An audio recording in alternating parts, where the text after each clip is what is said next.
महाराणा प्रताप को राजपूत वीरता, शिष्टता और दृढ़ता की एक मिसाल माना जाता है।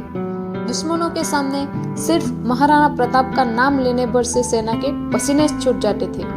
एक ऐसा राजा जो कठिन से कठिन परिस्थिति में किसी के आगे झुका नहीं। महाराणा प्रताप को जितना उनकी बहादुरी के लिए जाना जाता है, उतना ही उनकी दरियादिली और प्रजा व राज्य से उनका प्रेम जग जाहिर है।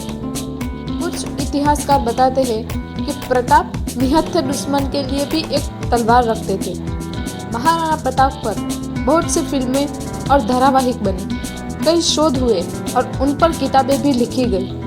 आज भी प्रताप की गौरव गाथा बच्चों को पढ़ाई जाती है ताकि उनकी भी रगों में महाराणा प्रताप की तरह देशभक्ति और बहादुरी का प्रवाह बना रहे। तो आइए दोस्तों, नजर डालते हैं भारत का वीर पुत्र कहा जाने वाले महाराणा प्रताप की जीवन गाथा पर। महाराणा प्रताप का जन्म 9 मई 1540 के राजस्थान के कुंभलगढ़ दुर्ग में हुआ था। उनके पिता महाराजा उदय सिंह और माता रानी जीवंत कंवर थी। वे राणा सांगा के पुत्र थे। महाराणा प्रताप को बचपन से सभी कीका नाम लेकर पुकारा करते थे। पिता उदय सिंह की मृत्यु के बाद राजपूत सरदारों ने मिलकर साल 1576 को महाराणा प्रताप को मेवात की गद्दी पर बिठाया। मेवात को जीतने के लिए अकबर ने कई प्रयास किए।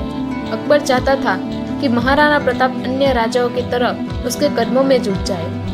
महाराणा प्रताप ने भी अकबर की अधीनता को स्वीकार नहीं किया था। महाराणा प्रताप ने अपने जीवन में कुल 11 शादियां की थी। कहा जाता है कि उन्होंने ये सभी शादियां राजनीतिक कारणों से की थी।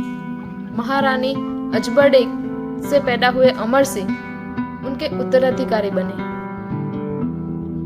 महाराणा प्रताप को बचपन में ही ढाल तलवार चलाने का प्रशिक्षण दिया जाने लगा, क्योंकि उनके पिता उन्हें अपनी तरह कुशल योद्धा बनाना चाहते थे। बालक प्रताप में कम उम्र में ही अपने अदम्य साहस का परिचय दे दिया था। धीरे धीरे समय बीतता गया। दिन महीनों में और महीने सालों में परिवर्तित होते गए। इसी बीच प्रताप अस्त्र शस्त्र चलाने में निपुण हो गए। जब महाराणा प्रताप को अपने पिता के सिंहासन पर बिठाया गया तो उनके भाई जगमाल सिंह ने बदला लेने के लिए मुगल सेना में शामिल होकर बगावत कर दिया। मुगल राजा अकबर ने उसके द्वारा प्रदान की गई जानकारी और सहायता के कारण उसे जहदपुर शहर की सल्तनत पुरस्कार के रूप में दिया। जब राजपूतों ने चित्तौड़ को छोड़ दिया तो मुगलों ने जगह पर नियंत्रण कर लिया, लेकिन मेवात राज्य को वह अपने अधीन करने के उनके प्रयास असफल रहे। अकबर द्वारा कई दूत भेजे गए, जिन्होंने एक गठबंधन पर प्रताप के साथ बातचीत करने की कोशिश की, लेकिन कुछ काम नहीं आया। 1573 में 6 दूत संधि करने के लिए अकबर द्वारा भेजे गए, लेकिन महाराणा प्रताप द्वारा सब ठुकरा दिए गए। इन अभियानों में ही अंतिम का नेतृत्व अकबर के बहनोई राजा मान सिंह ने किया था।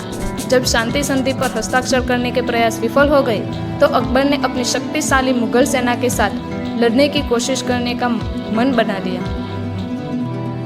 अकबर की सेना में 80,000 सैनिक थे, वही महाराणा प्रताप की राजपूत सेना संख्या में सिर्फ 20,000 थी।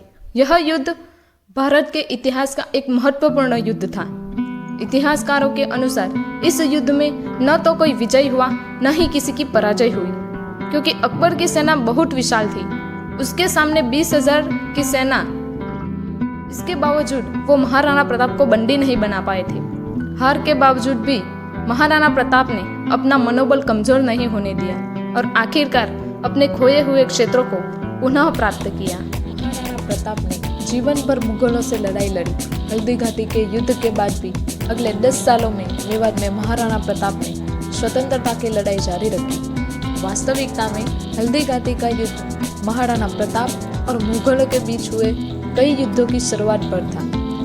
1576 में हल्दी घाटी युद्ध के बाद भी अकबर ने महाराणा प्रताप को पकड़ने या मारने के लिए 1576 से 1582 के बीच करीब 1 लाख सैन्य बल भेजे।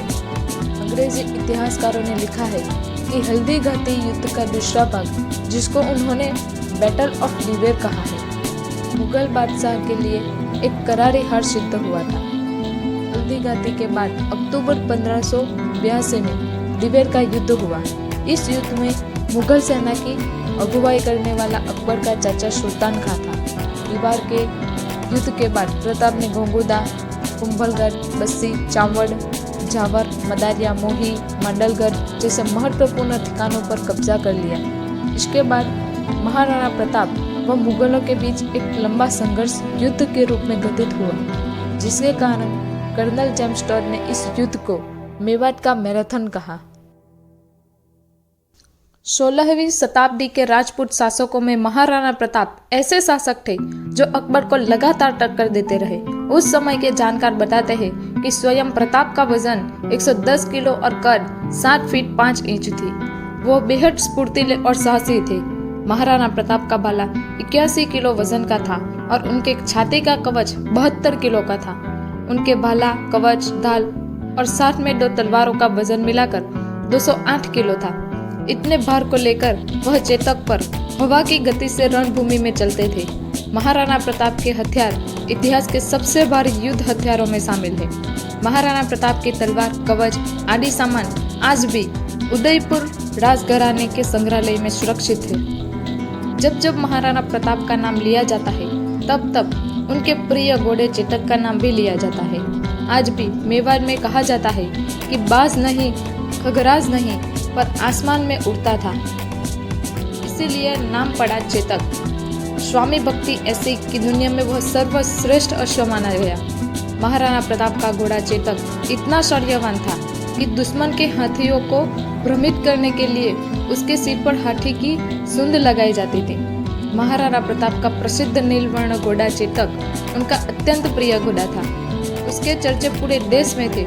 दरअसल महाराणा प्रताप के पास एक अरब व्यापारी अरबी नस्ल के 3 घोड़े लेकर आया था, जिनके नाम चेतक, त्रातक एवं अटक थे। प्रताप ने घोड़ों का प्रशिक्षण किया, जिसमें चेतक और त्रातक सफल हुए, लेकिन महाराणा ने चेतक को अपने पास रख लिया और त्रातक को छोटे भाई शक्ति सिंह को दे दिया। चेतक ने हल्दी घाटी के युद्ध में अपने शौर्य और पराक्रम द्वारा अपने स्वामी भक्त होने का परिचय दिया था। उस युद्ध में अकबर की न तो जीत हुई, न ही महाराणा प्रताप की हार हुई। लेकिन युद्ध के दौरान प्रताप घायल हो गए और मुगल उन्हें बंदी बनाना चाहते थे। लेकिन चेतक ने बहादुरी दिखाते हुए अपने स्वामी महाराणा प्रताप को वहां से निकाल 26 फीट का एक दरिया पार किया। अंत में वीर गति को प्राप्त हो गया। युद्ध के स्थान पर हल्दी घाटी में आज भी चेतक की समाधि बनी हुई है, जहां महाराणा प्रताप ने छोटे भाई शक्ति सिंह के साथ में चेतक का दाह संस्कार किया था। चेतक के नाम पर एक मंदिर भी बना है। हल्दी घाटी के काव्य में श्याम नारायण पांडे ने महाराणा प्रताप के प्राण प्रिय घोड़े चेतक को लेकर भी कुछ पंक्तियां लिखी है, जो कुछ इस प्रकार है। चेतक अरी ने बोल दिया, चेतक के भीषण वारों से, कभी न डरता था दुश्मन की लहू भरी तलवारों से। चेत करो अब चेत करो, चेतक की ताप सुनाई दी, भागो भागो भाग चलो, भाले की नोक दिखाई दी। चेतक क्या बड़वा नल है वह, उर की आग जला दी है, विजय उसी के साथ रहेगी, ऐसी बात चला दी है। महाराणा प्रताप ऐसे सूरवीर थे जो अपनी मातृभूमि की रक्षा और आज़ादी के लिए पूरे जीवन लड़ते रहे। उन्होंने अपने जीवन में तमाम कष्ट सहन करते हुए भी पूरे देश के सामने स्वतंत्रता, स्वाभिमान और एक सच्चे देशभक्त की मिसाल पेश की और भारत की धरती को गौरवान्वित किया। मेवाड़ पर लगा हुआ अकबर ग्रहण का अंत 1585 में हुआ। उसके बाद महाराणा प्रताप उनके राज्य की सुख सुविधा में जुट गए, परंतु दुर्भाग्य से उसके 11 वर्ष के बाद ही 19 जनवरी 1597 में अपनी नई राजधानी चावड़ में उनकी मृत्यु हो गई। ऐसा कोई ठोस सबूत नहीं है कि उनकी मृत्यु कैसे हुई थी, लेकिन जानकारों का कहना है कि वो शिकार करते समय दुर्घटनाग्रस्त हो गए थे और जिससे उनकी मौत हो गई। ऐसे में महाराणा प्रताप का कहना था कि अपने और अपने परिवार के अलावा जो अपने राष्ट्र के बारे में सोचे वही सच्चा नागरिक होता है। महाराणा प्रताप के जीवन से एक सीख यह भी मिलती है कि जो व्यक्ति चुने हुए रास्ते पर अपने लक्ष्य को दिमाग में रखकर परिश्रम करता है और आत्मशक्ति को कमजोर नहीं होने देता है, वह निश्चित रूप से सफलता प्राप्त करता है। और दूसरी सीख यह मिलती है कि विश्व के किसी भी कोने में घुमाओ सिर्फ दो लोगों के ही दुश्मन मिलेंगे, पहला जो सफल होंगे और दूसरा उनके जो शौर्यवान होंगे।